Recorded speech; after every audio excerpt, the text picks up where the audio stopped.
Hello everybody, welcome to another Joe's Talk blog on Blog Talk Radio.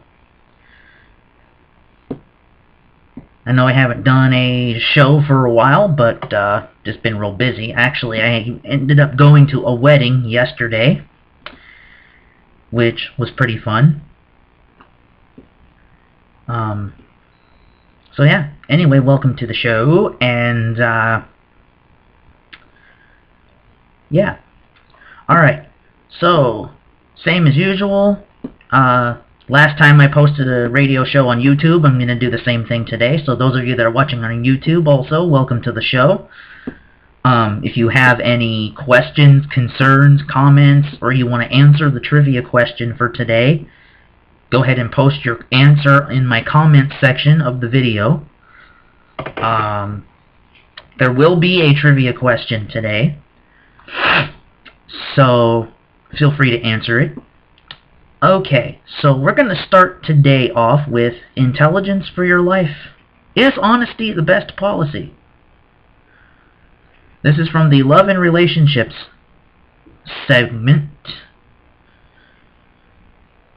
Okay, here we go. Guys, here's something to consider. The next time your partner asks a question like, does this outfit make me look fat? New research shows that when it comes to keeping the peace in relationships, honesty is not always the best policy.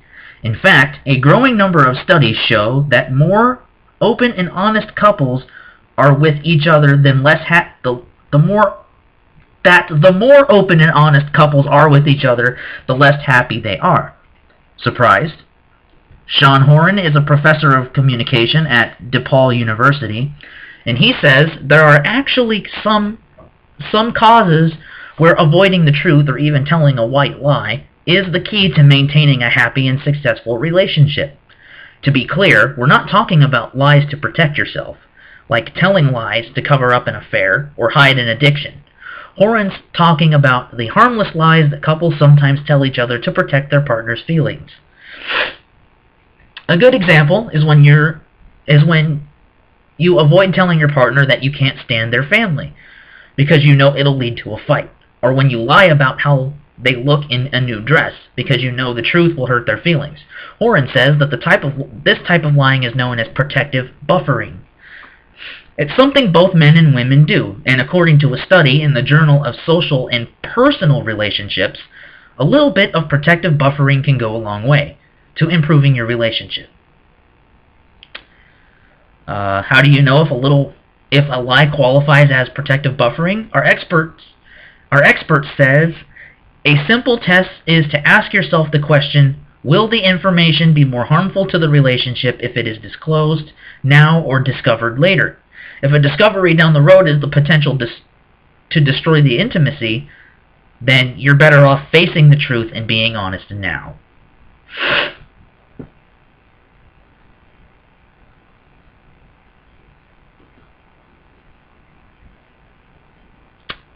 That's true. That is so true. I can't believe that. I mean, you know, people do tell little white lies every now and then, but, you know, I think it does more harm than good, to be honest with you. So, anyway. This is from the Health and Well-Being section of the Intelligence for Your Life. Should kids be allowed to play with an iPad?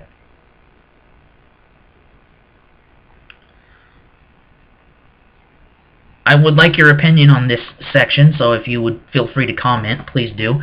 I'm going to read you the article, but I want your opinion anyway. What's the latest issue? Let's see.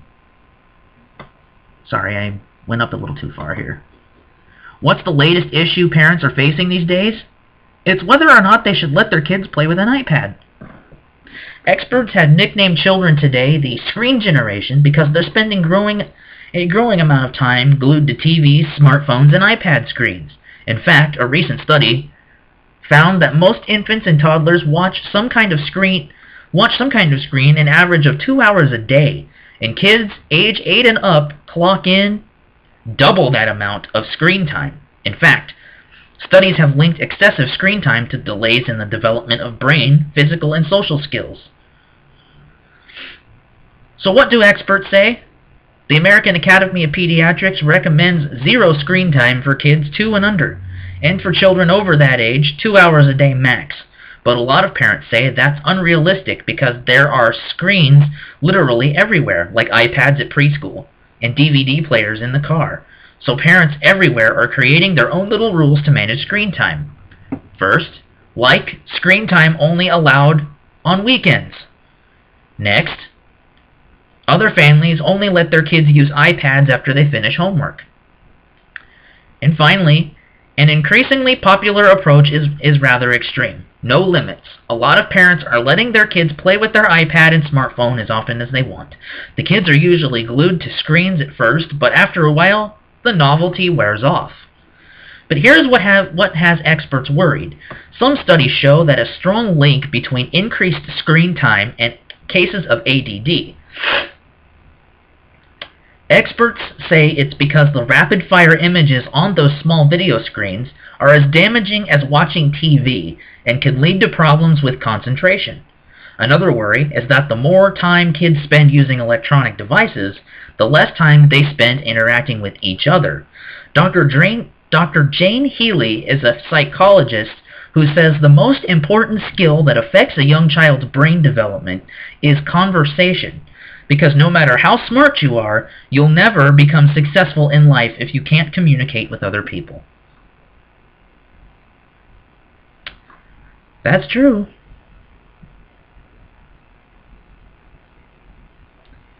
Are you addicted to your smartphone? Well, let's read that one. Some people are.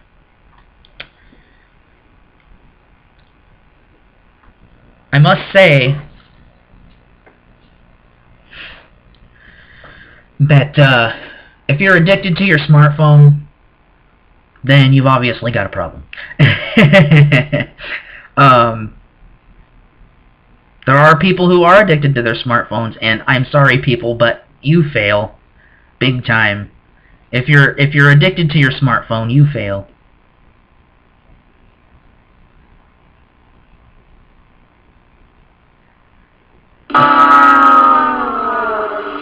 Okay, sorry, let me try that again. My sound effects are being weird.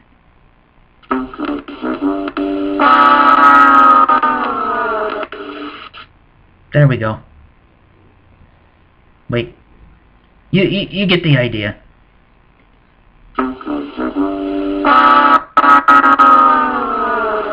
There we go. Sorry, I had to do it more than once. Sometimes my sound effects do that. It's kind of weird. Anyway, are you addicted to your smartphone?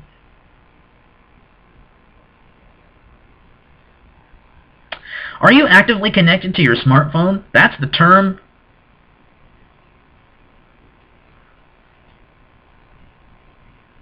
Come on. There we go. That's the term tech experts use for the last 50%.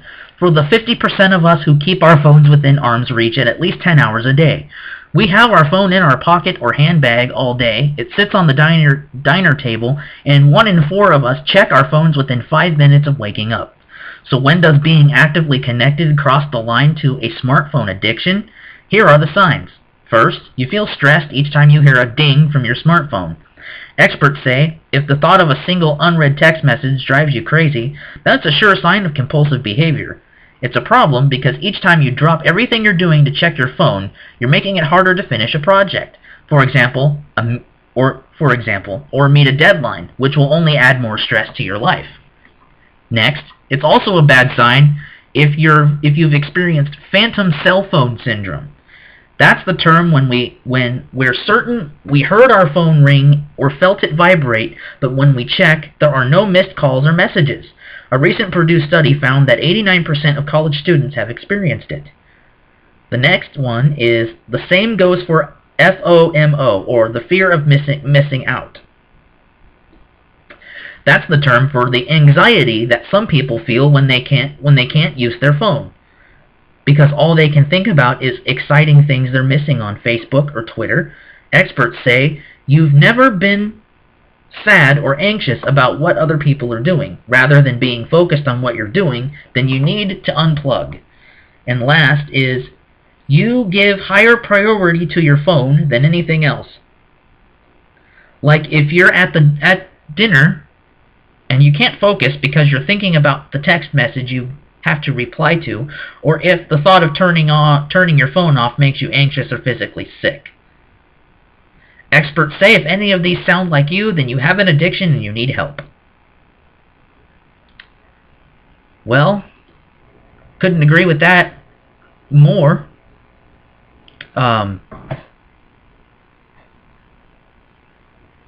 Just being honest.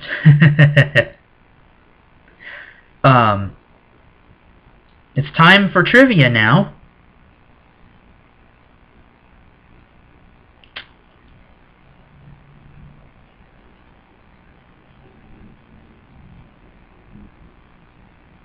Come on. My sound effect doesn't want to play.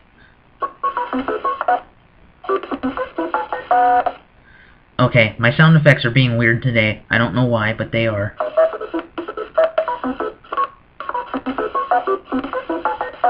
Okay, well that was supposed to be my trivia sound effect. Let's try it one more time.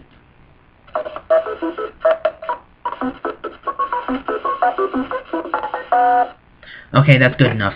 Anyway, the question today comes from the sound and screen category, and here's the question. Who was told to lose 50 pounds, cut off his ponytail, and promised not to wear a silk kimono, before he could star in Exit Wounds? I'll read it again. Who was told to lose 50 pounds, cut off his ponytail, and promised not to wear a silk kimono before he could star in Exit Wounds? That is the question.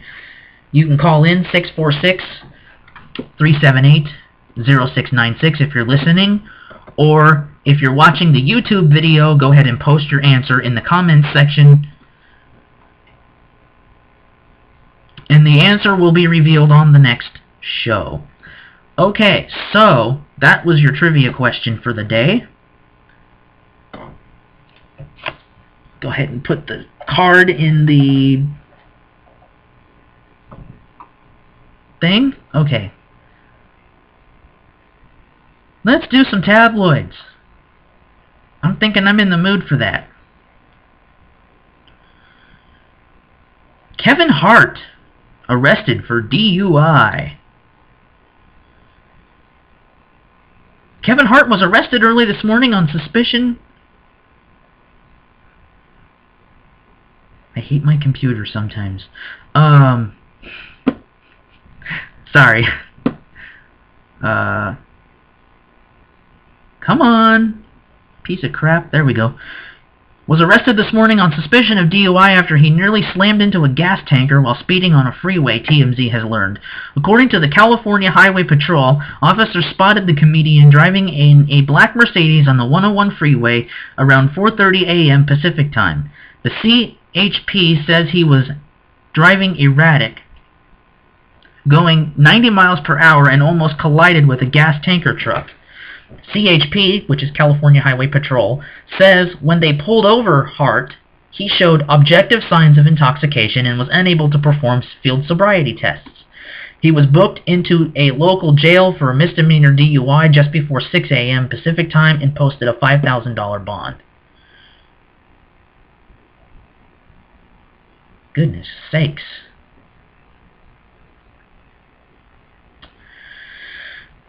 Okay. Let's see what else I can dig up here.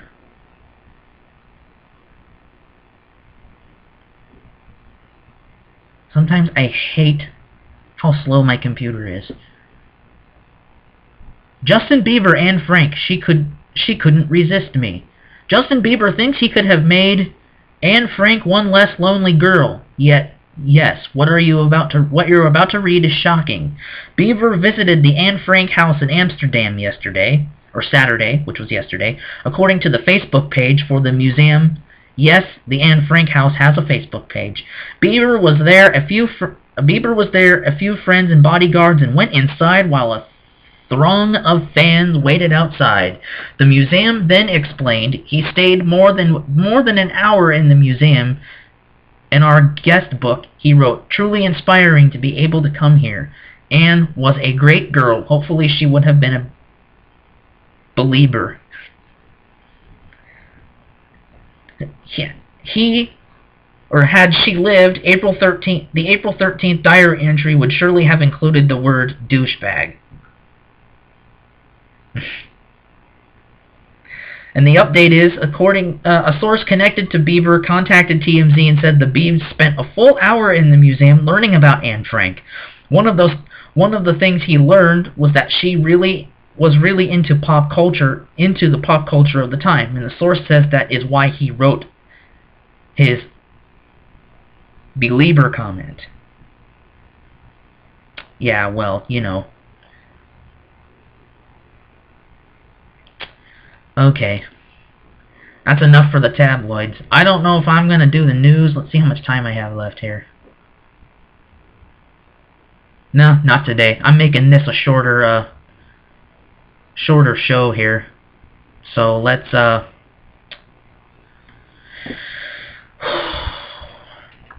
I just want to say one thing. That wedding I went to last night was pretty fun. I have nothing bad to say about it at all.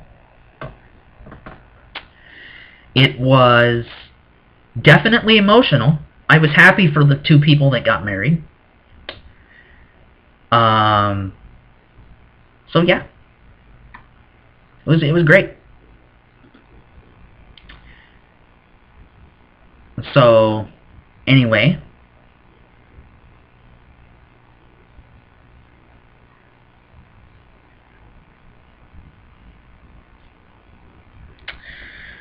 this person that got married, I've known for years. She's a good friend of the family, and I just want to, I know she's probably not even listening right now because she doesn't know I have an internet radio show, but if she were to ever listen to this episode, I just want to say, Jenny, congratulations, and I wish you the best.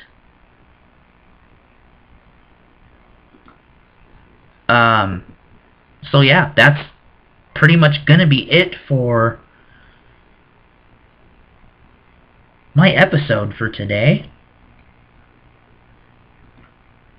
But be sure to tune in tomorrow night at 10 p.m. Pacific Time for another episode. Until then, I'm Joe saying have a great rest of your weekend.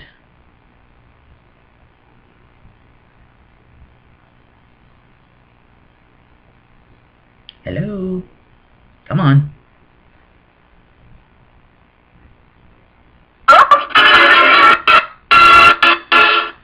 Yeah, that didn't work too good, did it?